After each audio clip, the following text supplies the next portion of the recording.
احنا النهارده في اكبر مدينه العاب مائيه في مصر والشرق الاوسط كله. احنا النهارده في نيفرلاند.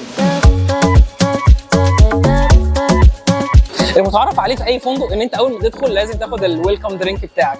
بما ان نيفرلاند بيهتم قوي بالاطفال، فالويلكم درينك هنا مختلف شويتين لانه بيكون مصاصات. تصميم وشكل اللوبي اول ما تدخل منه من اول لحظه هتحس ان انت ما دخلتش لوبي بتاع فندق عادي، تحس ان انت دخلت حاجه كده من حاجات والت ديزني. نيفرلاند دي عباره عن ايه يا جماعه؟ نيفرلاند دي هي المدينه الكبيره اللي جواها اكتر من فندق. اول واقدم فندق فيهم كان فندق ألف ليله وليله، وبعد كده بقى في فندق جانجل اكوا بارك، وبعد كده في فندق ووتر فالي. كلهم بقوا حوالين بعض مفتوحين جوه بعض، بقى اسمهم مدينه نيفرلاند. مدينه نيفرلاند احنا بنسميها ان هي اكبر منتجع للعائلات على مستوى مصر وعلى مستوى الشرق الاوسط كله. المدينه اصلا كلها حجمها اكتر من 500,000 متر مربع، ده حجم ضخم جدا جدا يستوعب الاف العائلات من كل دول العالم. كل الجنسيات هنا مبسوطه، كل الجنسيات سعيده باللي موجود في نيفرلاند. نيفرلاند هنا موجود اكتر من 85 لعبه اكوا بارك.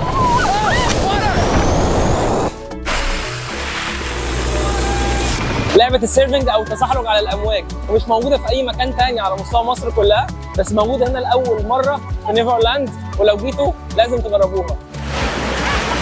كل اللعب الكبيره تقريبا متركب لها اسانسيرات، فما فيش لا زحمه ولا في طوابير، هتلاقي الدنيا سهله وهتيجي تتبسط. لعبه الميني كوبرا وهي تقريبا افضل لعبه في اوروبا في اخر 10 سنين، ولاول مره في مصر هنا في نيفرلاند. اكتر من 45 حمام سباحه متوزعين تقريبا في كل مكان في مدينه نيفرلاند. الروح والديكورات والستايلات اللي موجوده تقريبا في كل مكان في المدينه، والاشكال بتاعه ديزني، انت حاسس ان انت في مدينه احلام. احلى حاجه هنا في نيفرلاند هي الحفلات صبح وليل للكبار والاطفال، وتقريبا في كل مكان في المدينه. ارت سكول او مدرسه الرسم بيساعدوا الاطفال ان هم يرسموا، ان هم يلونوا، مش مجرد ناس عاديه، لا بيساعدهم ده فنانين محترفين كمان. ومن ضمن الانشطه التعليميه برضو اللطيفه هنا ان هم كانوا بيعلموا الاطفال النهارده ازاي اصلا يعرفوا يعملوا البيتزا. ومن الاكتيفيتي الحلوه قوي برضو اللي موجوده هنا هو البلاي ستيشن. المطاعم المميزه قوي هنا برضو هو مطعم الروكن برجر، هو مطعم متخصص بس في البرجر. حتى ستايل الغرف هنا ما تحسوش ان هو غرف زي باقي الغرف بتاعت الفنادق، لا هو اصلا اقصى ارتفاع هنا تقريبا دورين. كل الغرف بالكامل بتبص على حمامات السباحه. الكاتيجوري الوحيد اللي موجود هنا في ووتر فالي هي الفاميلي سويت. الفاميلي سويت دي كبيره جدا، اول ما ندخل اصلا بيكون فيها حمامين، حمام على اليمين وحمام على الشمال، وكمان فيها غرفتين وليفينج.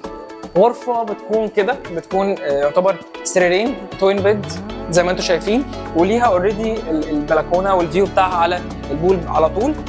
الليفينج روم، وبعد كده بيجي لنا برضه غرفه ثانيه، والغرفه هنا السرير بتاعها بيكون كينج سايز بيد، ودي يعتبر هي الماستر روم، وبرضه بيكون ليها البلكونه بتاعها بالفيو المباشر على حمام السباحه. طول ما انت ماشي في شوارع المدينه كلها حمامات السباحه طبعا في كل مكان، تحس ان انت ماشي في ايطاليا، في دوله من دول اوروبا، ويديك احساس كالعاده ان انت اصلا مش في فندق خالص. نيفرلاند ستور هنا هو براند خاص بنيفرلاند بس. البراند اللي احنا لمسناه وشفناه كويس قوي ان البراند هنا هم مهتمين قوي بالكواليتي بتاعته، كلها براند نيفرلاند. من وسائل المواصلات برضو الحلوه قوي في نيفرلاند هو الطفطف، وبيلف تقريبا حوالين المدينه كلها برضو مجانا. من امتع الحاجات والاكتيفيتي اللي موجوده هنا صبح او ليل في نيفرلاند هي التنقل بالعجل. تقدر تاخد عجله وتتحرك بيها زي ما انت عايز، والجميل طبعا العجل كله عائلي لغايه 4 افراد زي ما انتم شايفين، ومجانا طبعا زي اي حاجه ثانيه في نيفرلاند. ودي من احلى وامتع الحاجات اللي موجوده هنا. الحياه في نيفرلاند بالليل بقى حكايه كبيره.